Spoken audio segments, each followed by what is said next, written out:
Anybody see anything that if you walked up to this house, whether you're on an audit or a QCI, you'd want to at least check into a little further?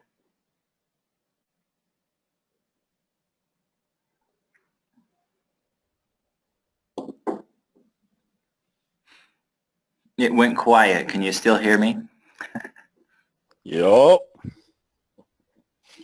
Everyone's contemplating.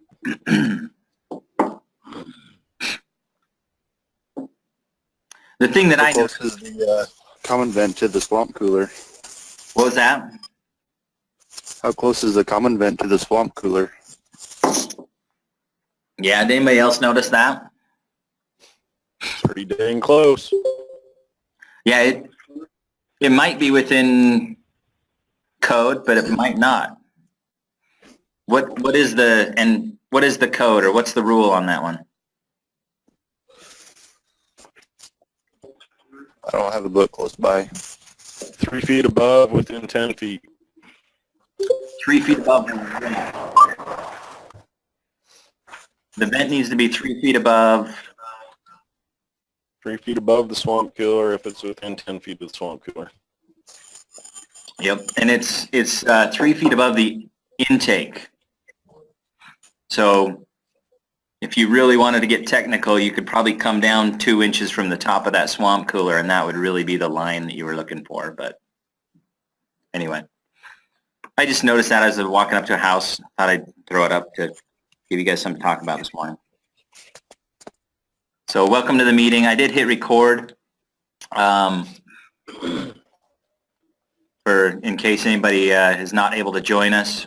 Just a couple of housekeeping things, and then we'll jump into the main topic, which is going to be the peer exchange.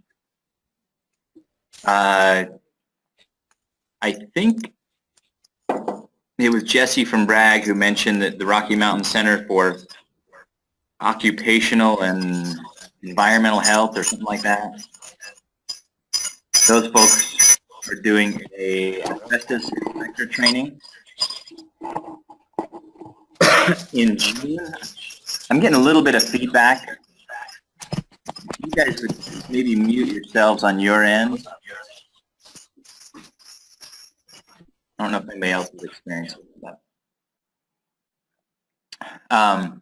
Anyway, they do a bunch of refresher asbestos training, but they are doing an asbestos inspector training in June. So if that's something you're interested in, look into that.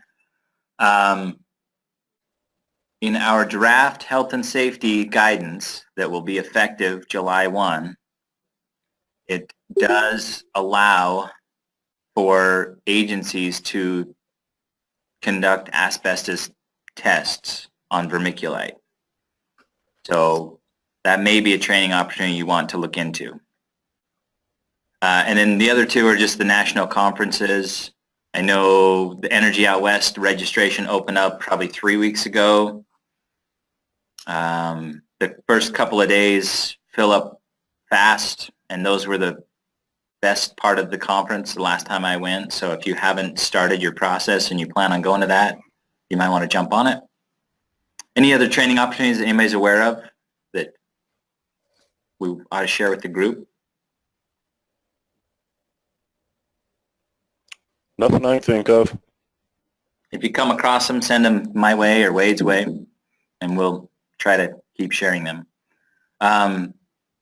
2 months ago, we talked about cantilevers as a best practice. I've had one agency reach out to me. They kind of had an opportunity. Wondering if anybody else out there has come across a good cantilever that they have tried any different air sealing methods on, or tried taking anything apart and putting it back together with an air barrier on the outside.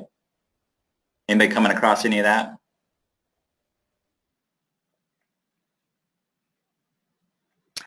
My goal is to get some good field experience and some good photos on how to do that. So again, just ask you guys, if you come across it, if you come across a house where there's an opportunity to take the soffit off of a cantilever, and then when we're finished, we'll put up something else, either reinstall new soffit or reinstall a good air barrier. if you'll call me, give me a day or two's notice, I'll do what I can to just come out and be with you in the field, help with it, and get some photos. Anyway, so yeah, please keep me in mind on that. Production report. Here is our current numbers as of the end of February. These are the completions per month. So basically, Hey Matt, yes. can you start over? Nobody could hear you. Uh-oh. You were gone for several minutes. Yeah, you were gone for some reason. All right. I did get a notice right when I started up that it was having audio issues. So let me watch the chat in case I lose you guys again. The last thing we heard was you were asking about cantilevers. Oh, okay. Cool. Yeah, so just if anybody, has anybody come across cantilevers that they've tried some of the stuff we talked about 2 months ago? We will be shortly. Was that Jesse? I didn't see who was speaking. If you are, basically what I'm looking for, if you're going to be working on one where you're going to be taking stuff apart and putting up a good air barrier on the outside, I'd love to be invited to come out and help the guys do that and hopefully get some photos in the process. So if you're working on one and you could give me a couple of days notice, keep me in mind, because we'd like to get some photos and some info for best practices on that. So, all right, you guys still hear me? Yep. Okay. Production report as of the end of February. This is what our numbers look like just for weatherization completions. The weatherization completions, we focus on those because that is the number, each agency's committed to a specific number of weatherization completions. We realize you guys are also doing a ton of crisis work. This is just a number we have to make sure we accomplish this in addition to all the crisis work that we take care of. So at the end of February, it looks like we were at least kind of tracking our goal for the month of February. I think we only fell short in February a couple of units, but if you look at the total projected, we're still just behind. And then, oops, gotta minimize or move something here. Yeah. This one is a running total, so this just shows everybody's goals combined, and the blue represents the goal that everybody set for every single month, and then the red represents what we've actually done. So as of the end of February, our whole program is behind by 58 units. We have 4 months left in the year, so we have some ground to make up. So please, do all that you can to make sure that we're getting these completions. And again, we really do appreciate all of your efforts, especially those agencies who are meeting their goals every month, and just all that you guys are doing to accomplish this goal. Does anybody have any questions on production? All right. If you don't, then I think we are on to, our next meeting will just be the first Tuesday in April, which is April 3rd. So mark that on your calendar.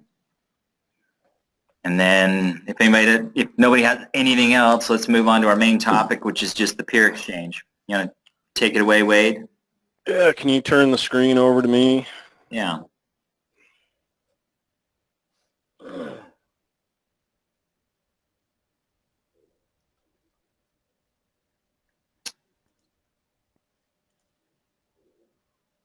I think you should have it. Yeah. Can you guys see my screen now? It says Utah WAP Peer Exchange. Yes, sir. Okay. First off, Jesse, are you on with us? Jesse Waite from Bragg.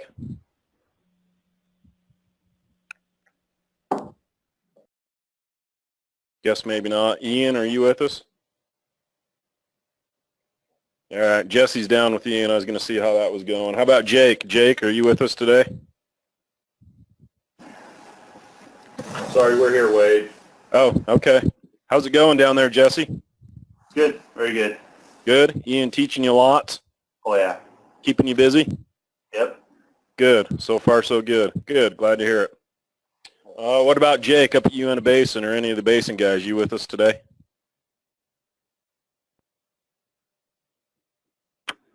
Yeah, we're here. Okay. Jake make it up there okay?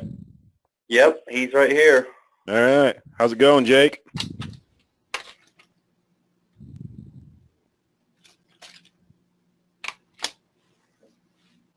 That good, huh? He's actually in Corey's office. Make sure they're paying attention in there. Yeah, they're probably in there screwing off. All right. What about Greg Kineshita? You with us, Greg? Yeah, I'm there. You're down there, down in 6 County? Yes, sir. Are you and Seth out on the mountain looking at deer, or are you actually working? We did that yesterday. And what about Spencer from Utah Community Action? You should be down at 5 County. Yep, Spencer. Yeah, I'm here. All right. How's it going down there? Good. So far, so good? Yep. Okay. Well, that's what we like to hear. So briefly, you all know this week kicked off our State of Utah WAP Peer Exchange program. This is something that came about because of when DOE did their big survey. You know, they surveyed all the programs and what would you like to see and so on and so forth. And peer exchange training was one of the things that came up. We've been pondering it for a long time now and decided it'd be a good thing to try. I was hoping to have the Alaska Weatherization program online with us because they've been doing peer exchange for 10 years. They claim it's their best training, their most popular training. I've spoke to them a little bit about it. I was unable to get someone to commit to be on this meeting with us. Sorry about that. The one thing I did take from what they've told me is they've been doing it for 10 years, and it's taken them 10 years to figure it out. So one of the things I want you guys to know is this is our first go-around on this. We don't expect it to be perfect. There is going to be a learning curve. This is the first time we've tried anything like this. After all the dust settles, we'll sit back and go, okay, what worked, what didn't work? Is this a valuable thing to do? Is it a waste of time? So on and so forth. But one of the key things is this mission statement. We want to facilitate the development, innovation, and learning of the Utah WAP network. We're all a team, guys. We all work together. Innovation is one of the key things. DOE, and part of our grant, has asked us the question specifically. How will you maintain continuous improvement and innovation in your program? So this peer exchange is part of that answer to DOE. And plus we've been asked by several of you, can we do this? So we're doing it. There's some program implementation stuff there that's just admin. I won't bore you with that. But I want to talk about the program goals, the focus areas. So number one is professional development. It is the state's desire to see professional development of the staff participating in this program. We are investing in our people as individuals. As with any investment, and that's how we see you guys, as investments, as assets. You're key to the program. So we're investing in you, and our goal is that you will be stronger employees, that you'll be innovative, you'll be better trained at what you do. Program innovation. For the next great idea to happen, you have to create environments that foster innovation. We're hoping that the peer exchange is going to help to create that environment by sending people to other parts of the states and experiencing different aspects of the program. The worst answer that you can ever get, and the answer that I hate, is, well, that's the way I've been doing it for 20 years. That means you're stuck in a rut. You haven't taken a look at, what's progressed. Think about just what in weatherization itself, how much it's progressed in 20 years, or any of the HVAC guys that are on. What's progressed in 20 years over HVAC? I mean, you constantly have to stay on top of things. So we're hoping this will help with that, help you think about, what am I doing? You go to a different agency and work with someone different and go, oh man, that's cool what they're doing. I want to take that back to my agency, or vice versa. You go to an agency and say, hey, instead of doing that, here's what we do. Let's give this a try. So developing that innovative thought process. And then cross-learning. Since I've been in the program, all of our organizations have been in little silos, Oh, up at Bragg, we do it this way because we're in Bragg. Down here at 5 County, we do it this way because we're in 5 County. We want to get rid of that silo mentality and open up everyone's minds and see that really one of the most critical things is we really all are a team. The state as a whole. It doesn't matter whether you're up north, down south, east, or west. We're all a team. And those production numbers that we're constantly harping on, if one agency fails, we all fail. So we all are a team. The other thing that we're hoping that will come of this peer exchange is, as Turner has mentioned, some agencies are right up on their production. Other agencies are not. We all of a sudden have this epiphany that, hey, this might be a way to help some agencies that are struggling with production catch up a little bit. Because now think about it, you're going to have some extra employees here and there. So if you plan for that, if you plan accordingly for having an extra employee for a week at your agency, it might just help you get ahead of the game. Any questions about the mission statement and the focus areas before I move on? Okay, I'm going to talk about the schedule a little bit. Of course, I've been sending out emails to everybody on a regular basis, letting you know when it's your time to go. So, of course, we have some guys out already this week. I've already emailed these guys for next week. And, of course, at the end of the week, I will be emailing you, asking you for your forms that you need to fill out when you're done with your peer exchange. So don't think that you're going to get away with not filling out your forms and doing your homework, guys. I'll be bugging you for those. Everyone else, don't worry. If you don't have this schedule, you should. I've sent it out, but I will be emailing everybody a week before their time to go out to let them know what's going on. We did have one change down here. This Marty Anderson, Jason Ogden will be taking his place. That's per his boss Seth's request. So we'll make that one change. Other than that, that's the schedule as we have set it. You should all have seen this schedule already. So any questions on the schedule before I move along? Okay, you guys are easy today.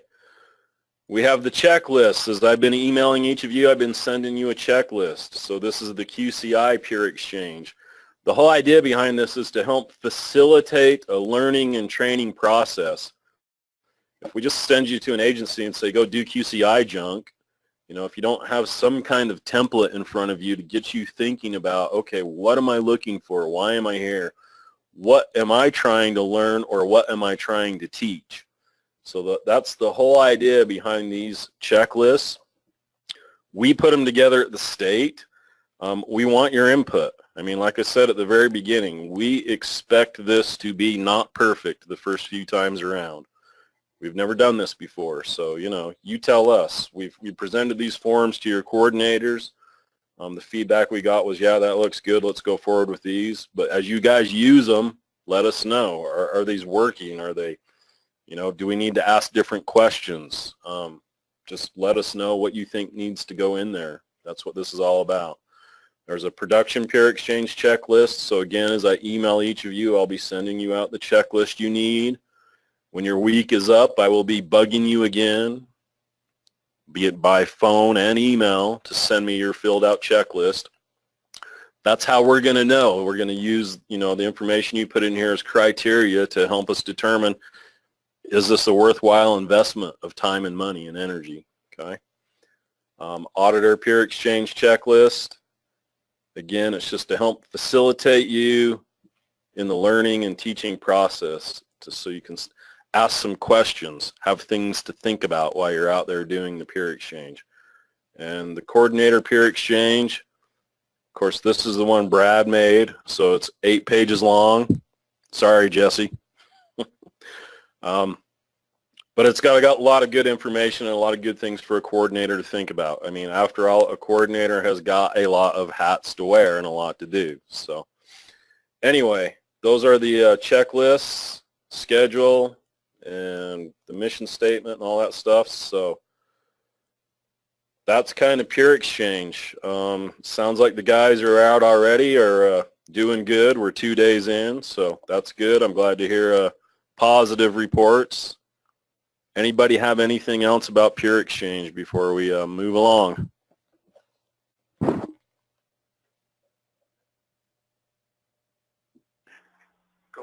Wade, this is Dana. Yeah. I don't know if I has talked to you, but because of their scheduling, we have moved my date from March 19th to the 22nd to March 26th through the 29th. Okay, if you'll just send me an email, I'll make a note here, but just send me an email so I've got some record of that, and that's not a problem. One of the things that we hope this turns into is that this turns into your guys' Pure Exchange. Someone had to get the ball rolling, and that was us. So we made the schedule, we picked the people, but at the end of the day, what we hope happens is you guys take control of this. I mean, we'll always be here to help facilitate it and work through any problems or issues or questions. But at the end of the day, we'd like this to be your program where you guys know, okay, every year, this time of year, we're going to do this Pure Exchange thing. What employees do I have who want to go and learn something? What employees do I have who need to go and learn something? Where can I send them, that type of stuff, So we're hoping that eventually this just kind of turns into your guys' deal and you kind of run the show on this. As I said before, we'll always be here to help facilitate and all that type of stuff. But changes like that are fine. So if you'll just send me an email about that, Dana, I'd appreciate it. Will do. Anything else? I had one thing, Wade. I need to do a little homework on this, but I'm fairly certain that you guys will be able to self-report your Pure Exchange for BPI CEUs. So I am very confident that you can self-report those, but between Turner and I, we'll figure it out. Yeah. All right. Well, if that's the case, you want the screen back, Matt? Yeah. All right. Let's see if I can figure out how to turn it back over to you. Try that. I think I got it. All right. I wasn't sure how long the Pure Exchange portion would go, but I do have some stuff. I hope that you guys received an email from me with a draft copy of the health and safety plan about a week ago. Did you guys all get that? You may take that home at night, snuggle up next to it, and read it. I did. It was riveting. Yeah. If you didn't notice it or didn't take the time to look at it, please go back in your email and open that up and look at it. Most of the coordinators are aware that DOE basically put together some new guidance on the health and safety plan that all of the states have to have. And with that new guidance, we basically had to go back through our guidelines and update them and make a few changes. And so we did that, and we put it out as a draft last week. I was trying to confirm the date of our public hearing. It's the 15th, I do believe, Matt. That's what is on the calendar. But the 15th being the 15th of March, right? 15th of March is what Brad has put on the calendar. Okay, so we put the draft out, and it gave you just 1 day short of 2 weeks to go through that draft, with the idea that you'll have had time to look at it before we have our public hearing also. But anyway, it's not really just the health and safety draft. Brad actually put out an email, I think a couple days ago, with all of the changes that are going to be made to the guidelines. But I think if you look through that, the major change was the health and safety plan. So the email I sent out I sent it out in this format. Let me just show you. So I sent it to you guys in this format. Don't be too afraid of the 43 pages. What this is this is actually the document we're going to hand to DOE.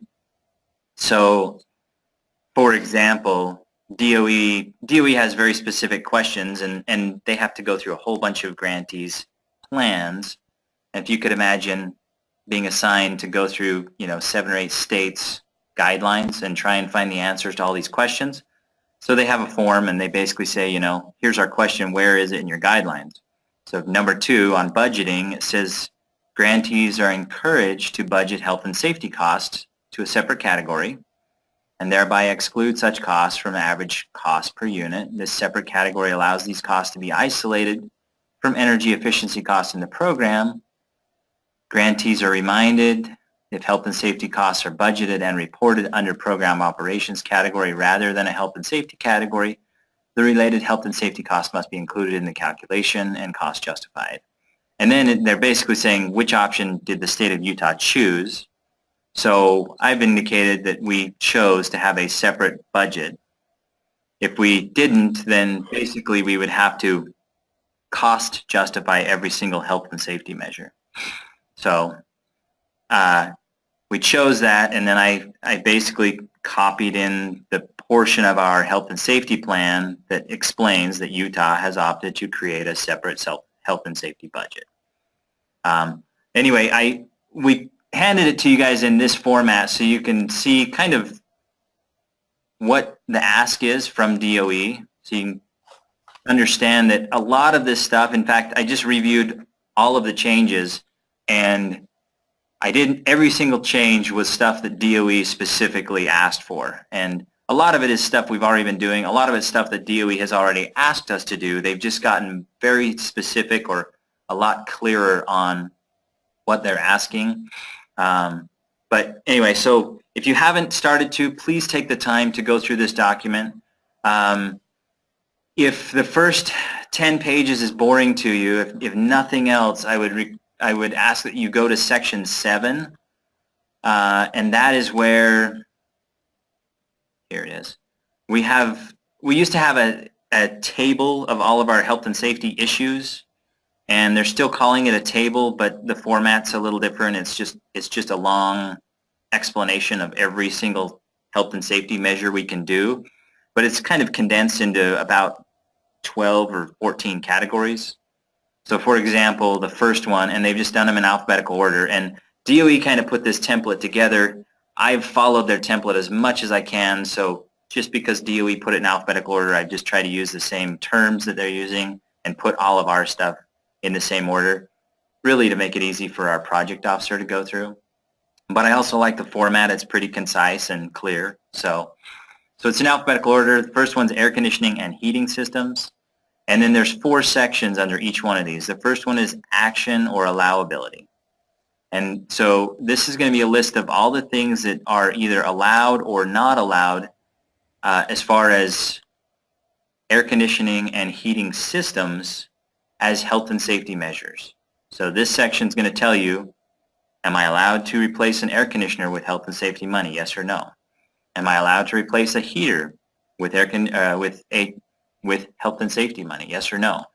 And then, other things that pertain to that, like unsafe primary units must be repaired, replaced or removed or rendered inoperable, or a deferral is required. So there's the action allowability section. This one's a little bit long. Most of them are shorter. There is and sometimes there's a repeat of the sections just to show DOE the answer to our questions. Then there's a section on testing. So this will list all the tests that you're required to do. There's a section on client education and a section on training, and this will list all the training that you're required to have before you can go out and conduct the tests or perform the measures, whichever is applicable. So anyway, at least scroll through that. The main thing we need from you guys is, like, we don't want to create this in a bubble. Like this was kind of written with both audiences in mind. One audience being DOE and trying to answer all of their questions, and the other audience is this really needs to be clear to you guys. So one of the main things that you guys could help find as you're going through this is if you read something and it just doesn't make sense, you don't know what I'm talking about, it's not clear, if you could highlight that and send me some comments on that, that would really be helpful. And then I can try to clarify some of the stuff, because you kind of get lost in this stuff when you spend 2 or 3 weeks writing it. So anyway, any questions on the health and safety plan? Nope. All right. And then with that, bear in mind that the email that Brad sent out is the draft of really all of the changes, so please take the time to review those as well.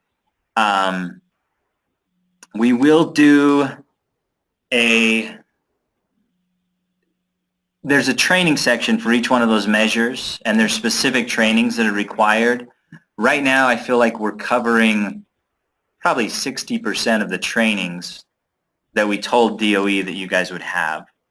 The other 40% is a big chunk of training that we're going to have to put together something and make sure that you're trained on that. So I know Wade has already started working on that, but there will be something forthcoming on basically some health and safety training.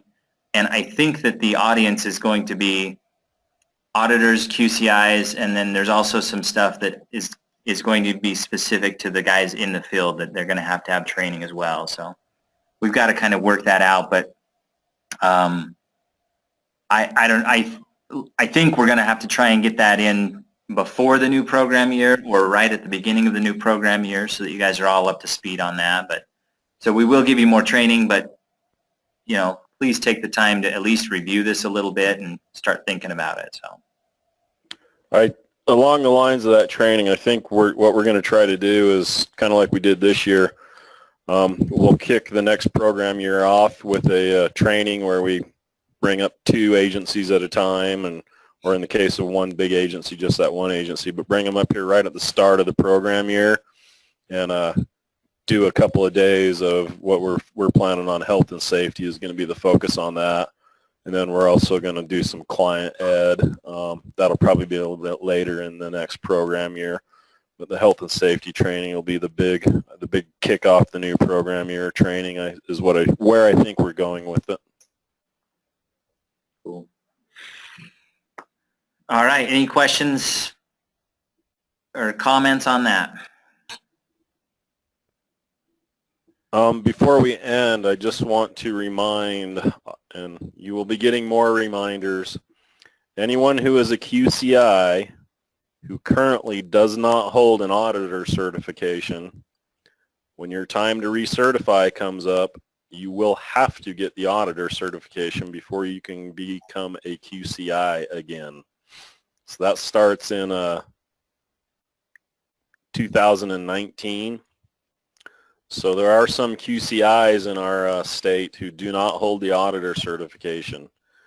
I'll be bugging you about it because in order to sit for that auditor test, you have to prove that you've done 15 audits. And if you haven't started doing audits now, you're pushing that threshold. The last thing you want to do if you're a QCI who needs to get the auditor certification is wait until 6 months before you expire and try to go do 15 audits in 6 months, because that ain't going to happen. So I talked to a few of you about it, indicating that if you were to do 1 audit a month every other month starting now, that would get your 15 audits just before your certification expires. So just a friendly reminder to those QCIs who do not currently hold an auditor certification, when it's your time to recertify again, you're going to have to go through the auditor testing. And that means you need a letter from BPI that says you're approved to sit for that testing. And to get that letter, you've got to prove you've done 15 audits. So if you're having troubles getting your audits, reach out to me or Turner, we'll help you with that. With that, probably need to schedule a training or two for those who need to sit down and just get the basics of how to do the audit, what's the process and things like that. I anticipate that will be probably later in the fall or sometime beyond that, but we'll calendar that as part of our plan for next year. If any of you are trying to get started on that before that training happens, look to the auditors at your agencies first. But if you have questions or would like some additional one-on-one time, just reach out to me.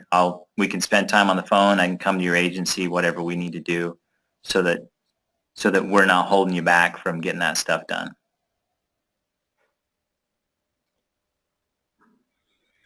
All right. Last thing. Hey, Matt, Yeah, go ahead. when is the next auditor class going to be? We don't have anything scheduled right now. I think you're the only agency that has a couple of people in the pipeline. I think we'll have four. Well, actually, no. Your two just got certified, didn't they? No, I've got 2 more that need it and 2 supervisors. Okay. So you've got. Ian, I was going to say, Ian, if you'll just let me know as those people become ready, we'll get something scheduled and so we can get them up here and get them tested and certified. We'll get this. I've got blocks on the calendar. If you go look at the IWTC calendar, there's blocks for the next 3 years just scheduled out, and they're very generic. It says tier 1 training. That could be an auditor class if it needed to be. If you need something sooner, just kind of keep me in the loop on where your people are at, and we'll get something put together for you. Okay, I'll let you know. I can't think of who it is right now. I thought there was one other agency that had a couple of people that were getting close, and that's whenever we run those classes, it's the class size is best at around 4 or 5 people.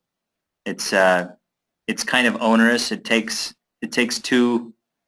On some days, 2 of us, and then other days it takes the 3 of us up at the training center to run the class. So if Ian has 2, and if you guys are hearing this and you've got somebody coming up, reach out to Wade and let them know you are also interested, because we'd love to get them all together in one class.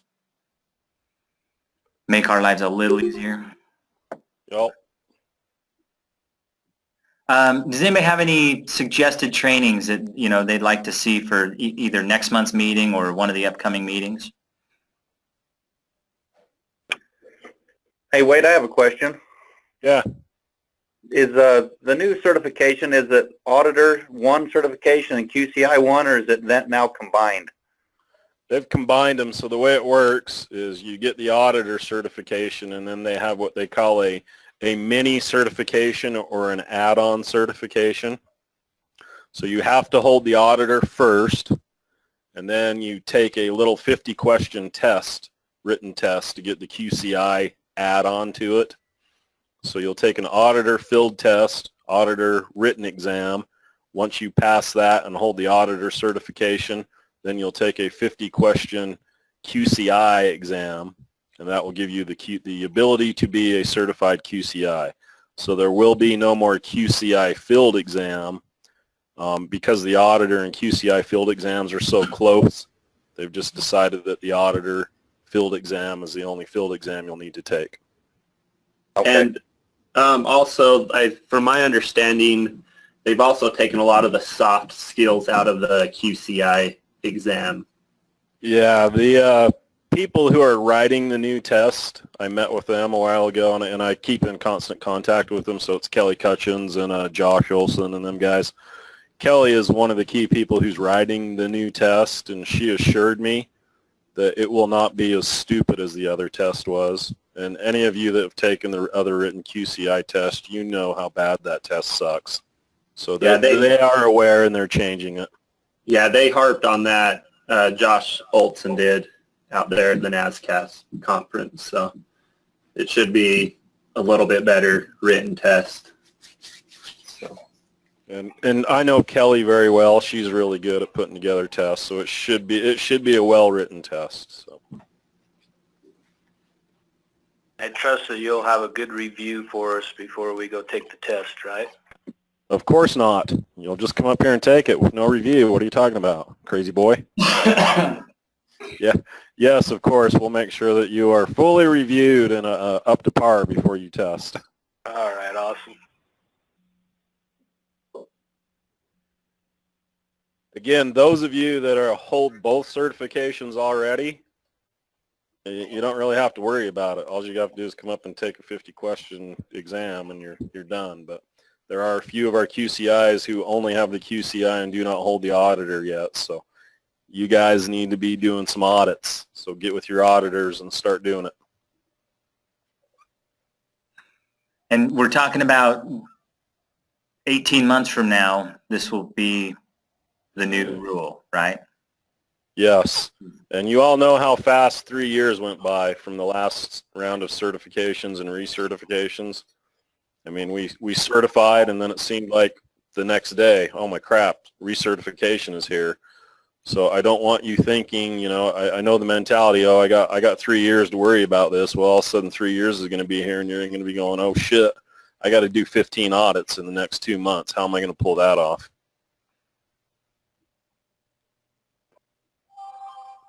Very good. Well, if anybody does have any training suggestions, email them to me. Otherwise, we'll go ahead and end the meeting. I'm